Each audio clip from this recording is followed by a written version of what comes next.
5 News This Morning starts now.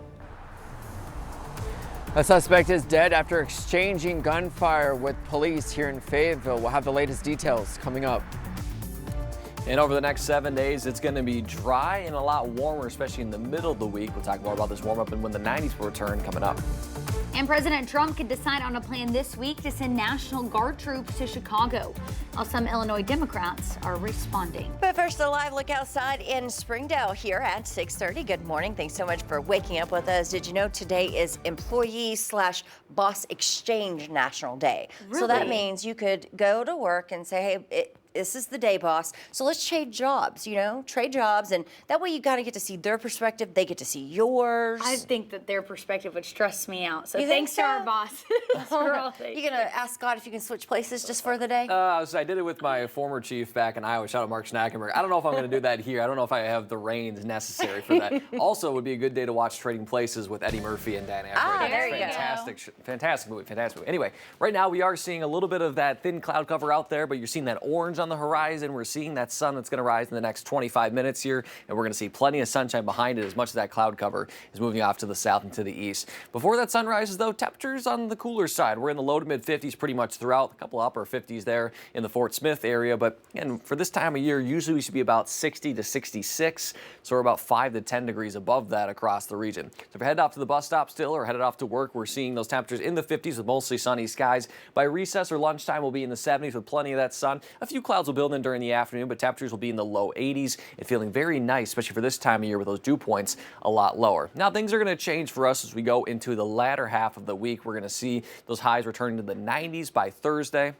And we're going to see very dry conditions with maybe just a stray shower starting tonight into tomorrow, but it's not going to measure up to very much if we do see rain. We'll talk all about that here coming up in your full forecast. For now, let's take a live look at traffic on this Monday morning. Take a live look in the Ozark area along I-40 at exit 37. Speaking of Scott Covert, I can't even say his name this morning. Anyway, looking smooth out there in the land of the Coverts there in Ozark. But again, just be mindful heading out the door. Just, maybe a little bit on the chillier side. We'll have the full forecast coming up in about 15 minutes. Joe and Tiffany.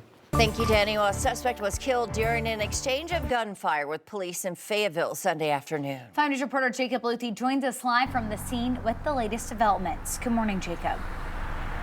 Good morning, Tiffany. Good morning, Joe. Well, this morning we know that the Fayetteville Police Department has asked the Arkansas State Police to lead the criminal investigation into the deadly shooting right here at the Cliffs apartment in Fayetteville. And yesterday, police say that a suspect was shot and killed after exchanging gunfire with police. And some residents at this apartment complex saw it all happen. Take a listen.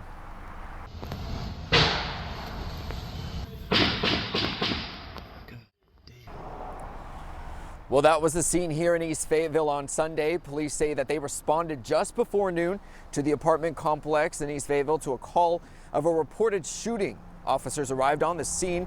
The suspect began to open fire from his apartment. Officers worked to secure the area and evacuate residents while negotiators attempted to make contact with the shooter. Now, police say that they used an armored vehicle to get closer to the apartment, but were met with gunfire. The suspect was eventually shot and was pronounced dead inside of his home.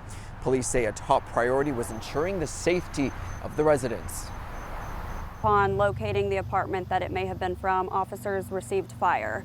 At that point, they all took cover. We attempted to make communication with the suspect verbally, and the suspect did not communicate back with us and continued to fire back.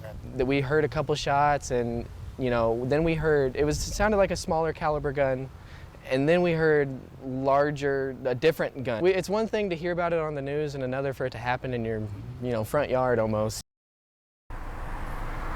Now, the Fayetteville Police Department says that there is no longer a threat to the public. They will also be conducting their own internal investigation on protocols as well as their response to this incident. But for now, I'm live in Fayetteville, covering news where you live. Jacob Luthi, 5 News.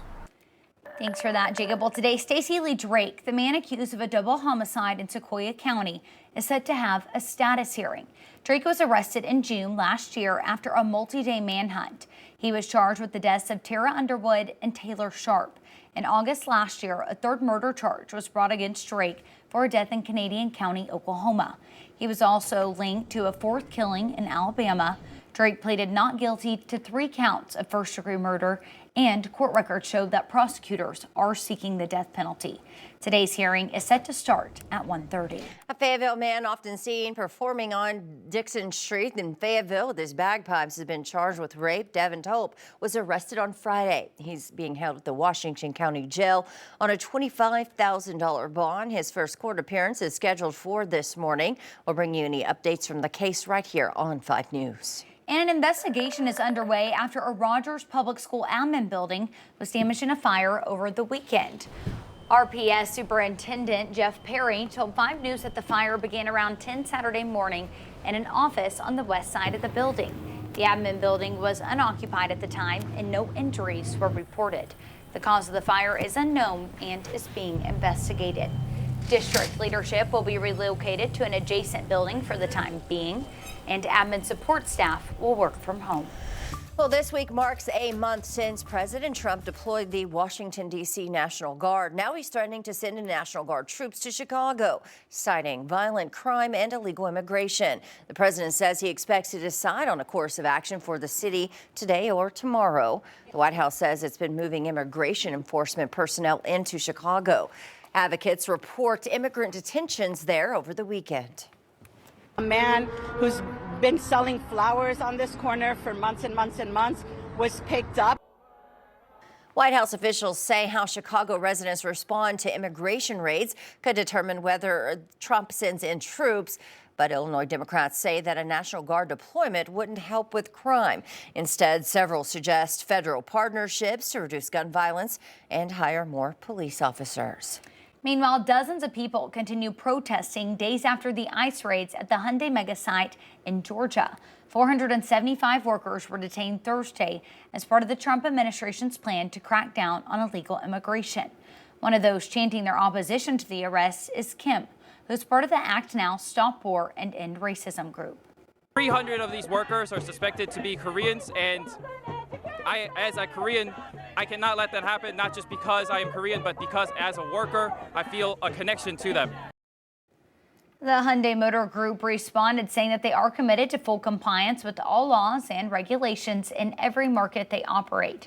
The Georgia site houses an electric vehicle battery plant jointly operated by South Korea-based companies Hyundai and LG Energy Solution. The workers from South Korea who were detained will now return on a chartered flight following negotiations between the U.S. and South Korean leaders. This is all according to an official. Well, now to the latest jobs report. Wall Street took hits on the market after hiring slumped in August. The economy added 22,000 jobs, far below expectations. Nicole Killian is at the White House with the fallout.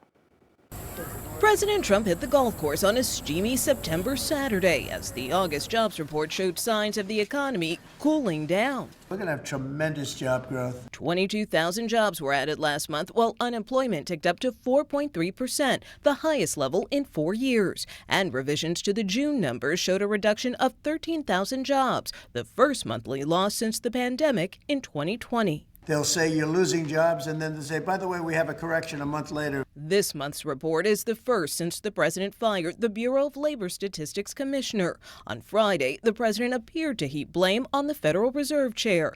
Jerome Too Late Powell should have lowered rates long ago. As usual, he's too late. We have the interest rates are too high. The central bank meets later this month under renewed pressure to act. There are labor market conditions that are deteriorating month by month, and that will probably encourage them to cut interest rates. A CBS News poll shows 36% of Americans surveyed think the economy is good, while a majority describe it as uncertain and struggling. I pray the Lord my soul to keep. Aubrey Carter is a veteran and mother in Atlanta. Despite serving my country, despite being a veteran, the job market has still shown no mercy.